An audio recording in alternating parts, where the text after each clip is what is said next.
mabuhay on air at mga kamisyon. At kita-kita na naman tayo. Oo nga eh.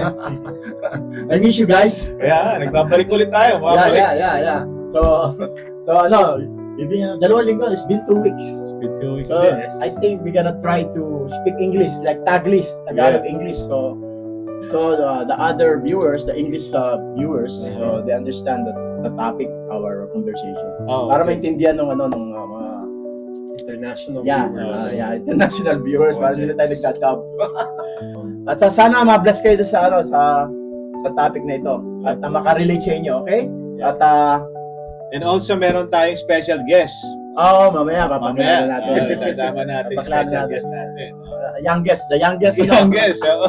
the youngest podcaster. The Hindi kasi youngest. God using everybody. Yes, tama. You know, age doesn't matter naman. That's If right. you love the Lord. Amen. Pero sana ma-bless kayo at yung mga anak nyo, kung may mga anak kayo, Yeah, yung mental sa papalapit kay Lord, talagang boldness, that's right. spiritually, Yeah. ginagamit God bless ni Lord. talaga sa age. Yep. At paano, sige na, panoorin nyo na ang ating, Oo.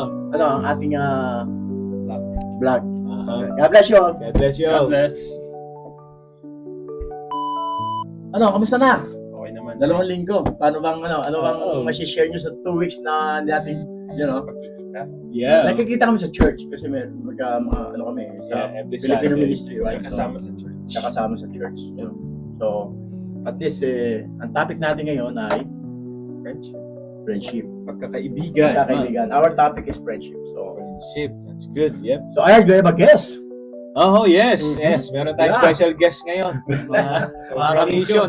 Pinakabata. Yeah. Okay, We have a guest, a youngest guest. Oo, I'm so blessed. I'm so blessed talaga kay Lord. Thank you, Lord, talaga. Yeah. It's a blessing. Anak po siya ni Brother Mark. He's a son of Brother Mark. Oh, introduce na natin, ha? Okay, ikaw naman introduce. Yeah, brother. Brother Ethan. Come Brother here. Ethan. Brother Ethan. Brother Ethan. Ilan taon ka na, Brother Ethan? 12. Oh, 12 years old. Right. Iba pa yun. Iba Iba pa. ng generation yan. Oo, Talagang iba. advanced. Advanced na eh. Yeah. Kaya, it's a blessing. Welcome to Mabuhay on Air. Yeah, say Hindi ka ba, hi. hindi ka ba kinakabahan? Bishop Pinoy? You're nervous or Yeah. what? Oh, God is good. You're fine, oh. There you go. It's fine. So. Talaga. Okay, so you speak Tagalog, right? You understand Tagalog? He understand. He understand. And you speak Tagalog too. Only sinigang. Ah. The word sinigang only on the food, you know. Pandesal. Okay, so mga kamisyon, sana po ma-bless kayo sa vlog natin na to, you know, at may matutunan kayo. At kami rin, you know, Amen. kasi meron ding mga tanong na sasagutin tungkol sa magkakaibigan. That's right. Magandang topic. I hope you guys bless, you know, to this vlog. And then our topic is friendship. Friendship. Yeah. Friendship. It's for all of us. It's for Yeah. all of us. Friendship, it is real or just being with, Companion. something like that. Yeah. Or just a companion. Oh, start ka na, bro. Yeah. Mag-pray. Let's pray, okay? Let's pray before kayo din. Before we start this you live, join us if you wanna. before we start this Yeah. Father God, thank you for this ministry, Lord. Mabuhay on Air Mission Pinoy, Father, and thank you for all your people that using us, Brother Cesar, Brother Mark, and Brother Ethan, Lord. Father God, thank you for the Holy Spirit that dwells in us. Thank you for saving our soul, for Lord, for your grace, Father. Thank you, Father God.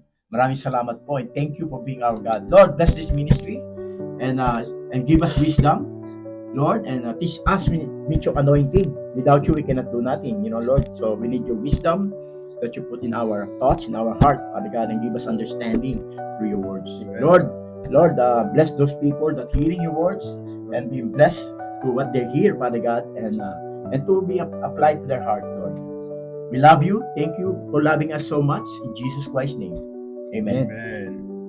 Okay, so ang key verse natin sa Anong keywords pagkakaibigan, natin? Oh. our key verse is Kawikaan 18:24. That means Proverbs 18:24. Proverbs 18:24. 18:24. Proverbs So we have King James, right? And NLT and Tagalog. Okay. So So I got the King James. Saan ka, bro?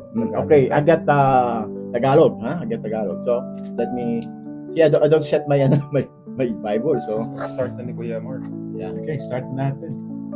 1824, yeah. Sige, Amen. ano ako? NLT. Amen, amen. Amen. Okay, Proverbs so 16:20. the Bible said on Proverbs chapter 18, verse 24, a man that had friends must shew himself friendly, and there is a friend that sticketh closer than a brother. Alright. In NLT version, there are friends who destroy each other, but a real friend stick closer than a brother. And Tagalog, mga kawikaan, 18:24, may pagkakaibigang madaling lumamig.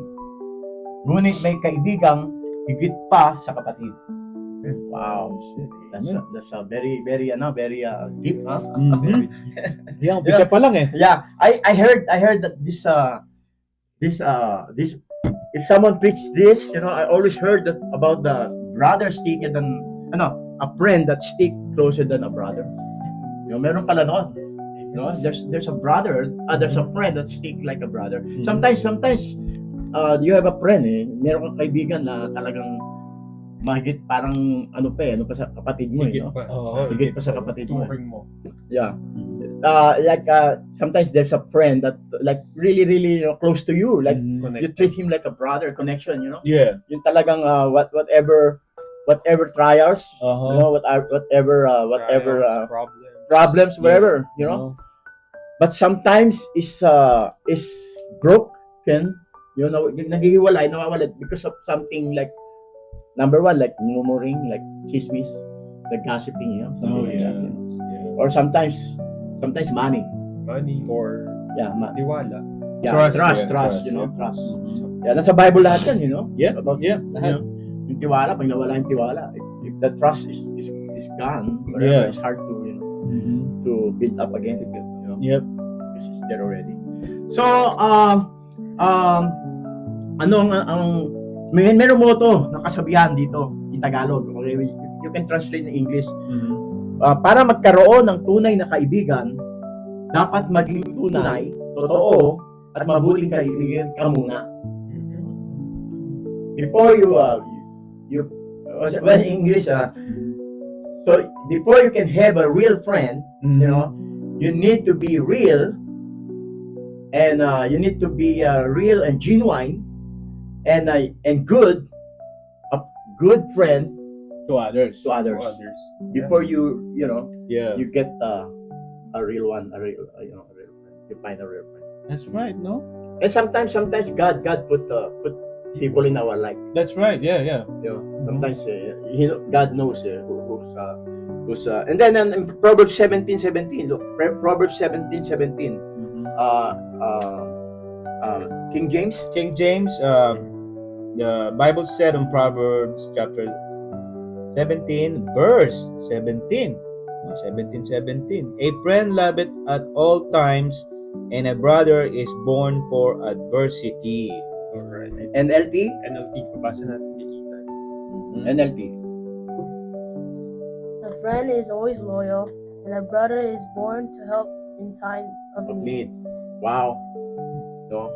In Tagalog, ang kaibigan ay nagmamahal sa lahat ng panahon. There you go. Wow. Yeah. Ang kaibigan, okay? A Yeah. friend, love it at all times, right? Yeah. That's all loyal times. or something in LLT. Loyal. Mhm. Wow, love it at all time. Not only this time or next Yeah. time or Yep. whatever. It's all time. All Right? time. In all the seasons of your life. Yeah, seasons of up and downs or whatever. Yeah. In all Good ups and downs. Good and bad. Yeah. And then, Happy and sad. ang kaibigan ay nagmamahal sa lahat ng panahon at oras ng mga kagipitan. Amen. Amen. Kapatid na tumutulong. Amen. Wow, it's like a brother, Uh-huh. So like he's helping you. That's the real friend. It's too hard to find a friend like that. Oh yeah. I call a lot of friends, especially when I'm away from the Lord. Mhm. Yung malayo ako sa Panginoon. Ang dami ko naging kaibigan. Akala ko nga kaibigan ko eh. Yeah. Pero nung yung talagang nawala na sa akin lahat. Dati may mag-aarap pa ang kotse, ganun Yeah. trabaho ko. Dami kong kaibigan. Yeah. You know, when I have a good life, you know, I have everything. I have a lot of friends too, you know. Yeah. But when that time I get homeless, so nawala yung Mhm. lahat sa akin, my job gone, everything, I'm getting in trouble, you know, everything. Either one of them is gone. Yeah. And minsan, brother, may mga, lalo na nung mga ligaw pa tayo, di ba? Marami kang kaibigan pag yung sa inuman, Yeah, yeah. no? Sa mga ganung mga okasyon, ang dami Yeah. talaga nun eh. Pero pagdating sa mga bagay na nawala na doon, yung hindi na inuman, Yeah. wala na eh. Yun na, So pinapakita lang ni Lord sa atin doon na yung mga kaibigan lang na yun is sasaya lang. it's just for a Season. pleasure. Or Oh, season, pleasure. yeah, For yeah. pleasures season. lang. Pleasure only. Yeah, for pleasures only. Sometimes, and then it's not easy to pick a friend, Oh yeah. you know, because you don't know them. You don't know what's like Brother Mark. I don't know Brother Mark and whatever, you know, but Yeah. see, that's why. But now you become friends, and then because of what he's doing and what she's doing is the Yeah. same or whatever, you're enjoying both what Yeah. you guys doing, Ministry. and then suddenly when the trials come, it disappear. All that pleasure is disappear. Yeah, that's The it. joy and everything. In short, yung sa madaling salita, yung kasayahan kasama ka. Yeah, yun, tama. Oo. If there's a joy or happiness, there's There's a lot of friends. it's with you, right? Oo.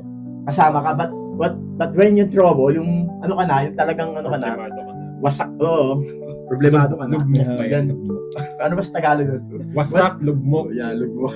Oo, yung pinaka-lagapak. Lagapak ng buhay talaga. mo. Yeah. Lagapak O may ng nagawa kang pagkakamali, Oo. you know, yung nasirang ano mo, tiwala, o may nagawa kang hindi maganda, you know, minsan ugali eh. Minsan sa ugali, Yeah. iiwan ka ng tao, ng Iiwanan kaibigan. ka na. So that's why. Kasi minsan kailangan talagang kaibigan, yung talagang tunay na kaibigan. Kung meron kang mali, kailangan talaga. Katulad nung sabi nung sa Proverbs, I think Proverbs 27:5, you open rebuke better than 27:5. Proverbs 27:5. Oh yeah. Okay. And the Bible said, open rebuke better than Secret love. Ngayon, ang mensahe doon sa Proverbs 17:17, the message on ang sa Kawikaan 17:17 sa Tagalog, ang tunay na kaibigan ay nagmamahal sa lahat ng panahon. Lalo na sa oras ng pagsubok. The true friend love it at all times. That's why, the Bible, you cannot change it, you know? Oo. Whatever the Bible says, you cannot change it. See? That's See, I the, translated ano, in English, right? But look, it's Mhm. still the same. It's different. Yeah. You know? And then, especially to the trials, Yeah. the deep, the hard time. You know? Yun ang pinaka-keywords dun eh, no? Yung Yeah. love it at all All times, times, no? yeah, Love it at all times. Kaya mamaya, habang pinag-usapan tayo yung mga verse na to, mapupunta yun sa isang tao na talagang love it at all times. That's right. Amen. Yun Kasi talaga. alam mo na kung sino yun. Yun talaga yun eh. Yun talaga yung kailangan natin. eh. Nakaka-excite yun eh. Oo. There's someone that Talaga. really, We love you. love you, love me. At all At all times. times. There you go. Later, we can talk about that. At all Okay? times. So, now, in Ecclesiastes, Oh yeah. Ecclesiastes 4 verse 9 Uh-huh. and 10. Kasi hindi ko na sinulat. So 4, 9, and 10? Yeah. Okay. Ecclesiastes 4. Yes, this for Okay, so the Bible said on Ecclesiastes chapter 4 verse 9, two are better than one because they have good reward for their labor. Wow. Verse 10, for if they fall, the one will lift up his fellow, but woe to him that is alone when he falleth, for he hath not other to help him up. Yeah. See? Goodness. Sa NLT ba? NLT, Oh, okay. NLT. Two people are better off than one, for Yeah. they can help each other succeed. If one person falls, the other can reach out and help. But someone who falls alone is in real trouble. Yeah. Sa Tagalog, no. Actually, wala akong Tagalog. May mensahe lang nandito. Yung mensahe, the message of that in Tagalog, ang mabuting kaibigan ay tumutulong kapag tayo nadadapa. Oh, yeah. That's why it's better, two is better than one. But Nanghihina ako ng dati. Yun ang kaibigan eh. Yeah. Yun ang pinaka-trabaho ng kaibigan eh. That's why God put a friend to us, for us, because of that. But someone's gonna lift us up. Right? What is that in Proverbs? 27? Is that 27? No. 27:17.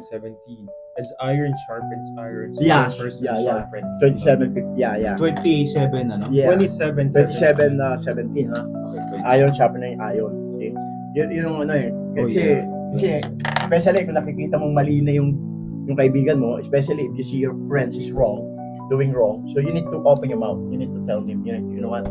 Yeah. You need to change or something. Review. Yeah. You need to be open. That's why open rebuke better than Open secret love. Yeah. Yeah. You know, kaya it's very very important friendship. Yeah. You know, that's why what's is the song? What's the friend? What's our friends are for? In good times and bad Yeah. times, I'll be on Nagigyan your na tayo. forevermore. Yeah. Graduation na yun. Yeah. Oo nga, eh, What's our friend? What our friends are Or for? yeah. Graduation days. Yeah. So that's why two people are better than one. You know? Kaya kailangan, paano mo hanapin yun? Yung taong yun. Paano mo hanapin? Oo, paano mo hanapin yung taong yun? No? Yung talagang kailangan talaga. Sa reality, dapat pagdasal mo. Yes, I think it's pray. You have to talaga. pray for it, Pray. but at the same time, you have to be open. Kasi may mga times na Yeah. gusto kang kaibiganin ng isang tao, for example, Mhm. pero kung hindi ka open, then it will not, kumbaga hindi siya mag-work kahit Yeah. ano pang gawin mo. So, you really have to be open, you have to pray for it kasi yung trust, nabibuild siya once you're open and also pag pinag-pray mo na siya sa Panginoon. Tama. Kasi i-guide ka naman ni Lord na i-bless yung friendship, Yeah. i-bless yung mga taong magiging kaibigan mo. Yeah. So, And then the Lord really find you one. Yeah. Sometimes you don't know it. Yeah, you don't You just yeah. met and then no, you very like click, you know. Uh-huh. You click, something like that. You know? yeah. Yeah. Especially of faith, if you had the same faith. Yeah, I think that's number one talaga, Yeah. faith talaga. Yeah. Faith talaga yun. So we're not saying that you can find your best friend in the church or wherever, but Yeah. I think that is the one best place. Godly friends Yeah. talaga. Godly Godly friends. You know. Brother Ethan, do you have friends? Yeah. Okay, so what is your friends so good to you, or did you experience any there's some friends like bully friends or something like that? No. No, okay. So What's- that's what- good. You're blessed, huh? For you, what's like the meaning of friendship? I'm not really sure. Not really sure right now. Yeah. But do you like treasure them? Maybe my treasure. Like do you You appreciate them, appreciate them? You say Yeah, thank you to sometimes. them. Sometimes. Sometimes. but right now you have a close friend Yeah. in the school, huh? What do For you guys sure, like Yeah. doing? Playing games. Playing games. Yeah. You see, that's Oo, kasi Sa kung age eh. sa age, 'di ba? Depende. Yeah. Nagkakasundo kasi Yeah. pareho sila na Gustong ginagawa. ginagawa, 'di ba? So, So, parang sa atin din, makes mga brothers and Yeah. sisters, 'di ba? you're enjoying. You see, Nag-enjoy tayong pinag-uusapan natin yung salita ni Lord eh. Kaya lalo tayong pinaglalapit ni Lord eh. Kaya 'di ba? Kaya nga sabi dun sa Ecclesiastes, 'di ba? It's better two. 'Di ba? Kasi iba eh. Tayo tinan mo, we're more than two. Kaya kailangan mo may kausap talaga. Yeah. And then one more question for you. Okay, are you a good friend? There you go. Yeah. Yeah. Okay, how you can say that you're a good friend? I sometimes support them and also tell them not to do bad things. Oh, amen. Sobrang dami niyo natutunan sa atin ha. Pwede na natin i-end. Yeah. Kasi here's the picture of a good friend. A good friend, a real friend, is like the mind of a young people. Ayan, guy. A young man. Young Like Ethan. See, if you have a real friend, meron ka kaibigan talagang ina-enjoy mo. Enjoy mo yung fellowship nyo. Yeah.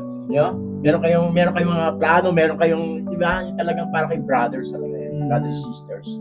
Walang yung paligsahan, kunyari. Kasi merong ibang friendship na, especially if you're getting old, kasi every day, right? Life is every day, right? Yeah. It's going, you know. And then there's sometimes that the friendship, for example, is doing like this. You see that? One friend is going up and one friend is going down. Dun talaga ang test. That's a test, eh. Part of the Yeah, test. sometimes the one down is the one giving up encouraging to the one up. But sometimes the one up is the one discouraging to the one down. Oh, yeah. Kaya dapat whatever happen, whatever level of your life, Uh-huh. you know, treat your friend as a real friend. Exactly. Be real, yeah, as a family. Whatever, you know, if someone down or when you're up, you need to bless him because God bless you to be a blessing. Amen. Yeah. You know, Oo. that's why, right? Yun yung ibig sabihin ng love one another. Yeah, love one another. So God wants us to love one Yun another. talaga. Yeah. Tsaka yung at all times talaga. Kasi minsan pag yung masyado ka marami ka ng achievement, nakakalimutan mo Pride. na yung Pride, pride. you need to, you know, that's why, Alisin talaga dapat. yeah, the yung Bible pride, said, right, humble yourself. Mhm. Hindi, at saka Humble minsan yourself. nakakalimutan mo na yung mga taong naging kaibigan. Yes. Yeah. Sa journey na yun. Yep. So, Nagiging judgmental ka na, so iba. you have to be humble. Number Yeah, one talaga yeah. yan. And also be thankful na nandiyan Be sila thankful, sa lahat ng season of That's buhay. right. Appreciate them. Yep. Do good works to them kasi kailangan talaga ng good works to build the friendship. Oh, yes. Yes. And then, kasi, you never know what's going on. You know, that's why in Proverbs 27:1, right? Boast not yourself. You know, paki-read mo nga yung verse 27. Proverbs 21. Proverbs 27 verse 1. Okay. 27:1. Bible said, boast not thyself of tomorrow, for thou knowest not what a day may bring forth. Yeah. Kasi natin alam you know. Tsaka kailangan natin ng friend talaga na makakausap, na malalabasan natin ng ano. Yeah. No? Okay. Ngayon, pag-usapan naman natin ano naman yung mga Bible verse, yung mga unfriendliness, yung mga bad companions or bad friends. Uy. You know, let's talk about bad friends. So, okay, that what the Bible said. And then yung sa Tagalog, mga hindi mabuting kaibigan o kasama. Nasa Bible din yan. Katulad din ng Proverbs 16 verse 28. 16:28. Yeah, Proverbs 16:28. Okay, so the Bible said on Proverbs chapter 16 verse 28, a froward man soweth strife, and a whisperer separate cheap friends. Okay. NLT? A troublemaker plants seeds of strife. Gossip separates the best of friends. Si gossip, okay?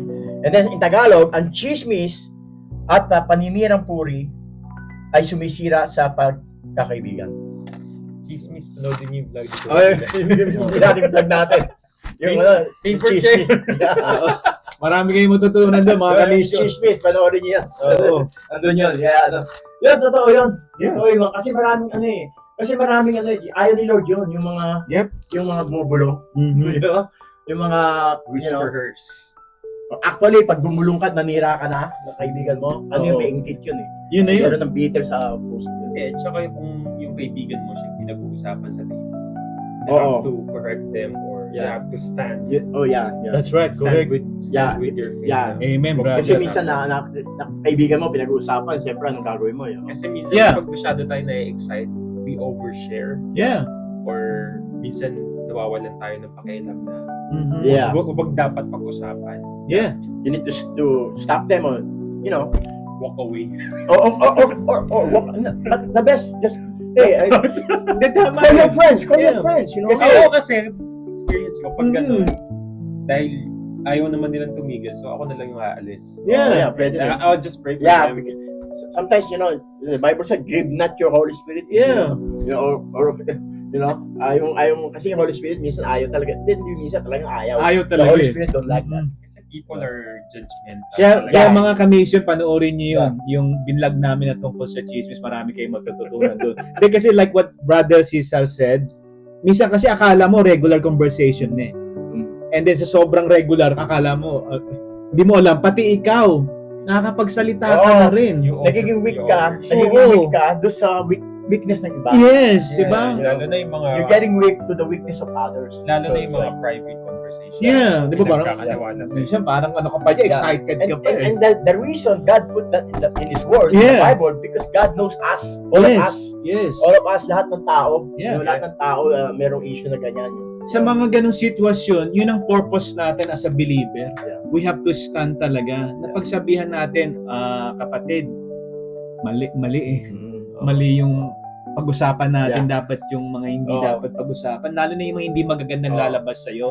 Pwede ko pang i-share to, brother, yung sa sa Ephesians 4:29. Yeah. Diba sa Bible said, Meron ako yan. let no corrupt communication proceed out of your mouth, Yeah. but that which is good to use of edifying, that it may minister grace unto hearers. Diba? Itiretso mo na. 30, 31, 32, And then 30, and grieve not the Holy Spirit Yes, of grieve God, whereby ye are sealed Yeah. unto the day of redemption. And then 31, ito the best to. Yeah. Lahat naman the Yeah, best. lahat yan. Let Because all of all. bitterness Yep. and wrath and anger and clamor and evil speaking, Yeah. but put away from you with Yeah. all malice. See, unlike everything is there already. The Bible Oo. is very clear that telling us, Mhm. stop it. Mhm. Because the Holy Spirit really, against it. Ay, So- itapusin ko na, brother. Sorry, ha? Yeah. Kasi sa 32, Yeah, ito, 32 lahat. ito pinali. Yeah. And be ye kind one to another, Yeah. tender-hearted, forgiving one another, even as God, for Christ's sake, had forgiven you. Forgiving one another. Minsan, magiging topic natin yan about Amen. forgiveness. Amen. Kasi minsan, meron forgive, but they forget not. Diba? Amen, brother. Kaya ngayon, yung Proverbs 27:6. Uh-huh. Proverbs 27:6, bibilisan po natin, okay? We're gonna hurry about this because we have a lot of questions here. Okay. We have, Kaya na. Okay. 27:26, Proverbs. Okay. Yeah. The lambs are for No, Proverbs 27, verse 6. You may verse 6. Yeah. Okay, so faithful are the wounds of a friend, but the kisses of an enemy are deceitful. Yes. Ang tunay na kaibigan ay nagsasabi ng katotohanan kahit masakit. That's right. Now, if you're a real friend, you need to tell the truth. That's Either is hurt. Mm-hmm. That's why he's saying there. Kahit na masakit, kailangan sabihin mo. If you're gonna say it, just pray to God to give you wisdom. Because, and God's gonna push you or give you the wisdom to a right time. That's right. Because you don't know what's in the mood of the other person. That's right. Hindi mo alam kung anong mood ng kabila. Kaya, kaya minsan, don't rush. Just pray to God. Lord, I wanna say something. I wanna talk to my friend. Mm-hmm. Please help me. Give me wisdom how to do it and when I'm gonna do it. Yeah. Something like that. Yeah. Especially if it's involved the character of your friend. That's right. Yeah. Amen. Yeah. Yeah. Or some family or whatever. Some Mhm. gossip. Yeah. Some. But it's sometimes gossip is different. It's really important. Gossip is different for what he's saying here. He's saying here, talagang you need to be truthful. O, Mhm. inigay mo sa yung verse 5, si open rebuke better than That's secret 5, right? The Yeah. same chapter and Mm-hmm. and then si faithful are the wounds of a friend, but kisses of an enemy are deceitful. That's So that's why, see, katulad yung what happened kay Lord, right? Si Judas, Mm-hmm. di ba? Kinis siya, my Lord, master, kinis siya teacher or whatever, Mm-hmm. But yung pala, niya, pinagkanulo niya. With us praying. Yeah. Yeah. Marami tayong matututunan. Okay. King David say in Psalm 41:9. Psalm 41:9. Atin si King David na experience about friendship. Silo. 41:9. Yeah, Psalm 41:9. Okay, the Bible said, "Ye mine own familiar friend, in whom I trusted, which did eat of my bread, hath lift up his heel against me." See? Maging ang matalik na kaibigan ay maaaring magtaksil. In short, tinulungan mo na, ito lang to conversion, hindi naman sumbatan to or whatever. Yeah. Uh-huh. This is not just it's only a conversation. There's a friend that you really help them, you lift them up, from wherever help, and then later on they betray you. That's why David wants, that's why he experiences, and then he called this guy a best friend in Psalm 41:9. Familiar friend pa nga. Familiar friend. Oo. See, I trusted completely. See, sometimes we trust completely. We Yeah. give everything. You tell your secret, everything to this guy. That's why be careful telling your secret to your best, that is his best friend. No, the only thing you can tell your secret is to the Lord up there. That's right. You need to down your knee, confess to the Lord of whatever secret you have. You talk to Him because God is the only one can understand you. He's the only one. He's the Because only He go one. to deeper in your heart. He looks to the heart and not your outward appearance. That's right. Ang Diyos ay tumitingin sa iyong puso, hindi yung sa panlabas mo. Kaya, kaya it's amazing how God works in our heart. That's right. Okay, so now, we're done on that, our verses. So now let's go to our questions. Mabuhay. Maraming pong salamat sa inyo at sa panonood nyo. At sana na-bless kayo doon sa part 1. At puputulin natin kasi po masyado na rin pong mahaba. At itutuloy natin sa part 2 yung mga tanong at mga kasagutan. Maraming pong salamat sa pagpapasensya nyo. Okay, at in English, thank you so much for watching. In part 1, I hope you get blessed. And then we're gonna cut here because we're gonna stop here because it's too long. The video is too long. So you can watch part 2. You can go to part 2 so you can hear the question and answer. Okay, so thank you so much and for watching. And again, remember in 1 John 4:19, we love Him because He first loved us. God bless us all and maraming salamat po.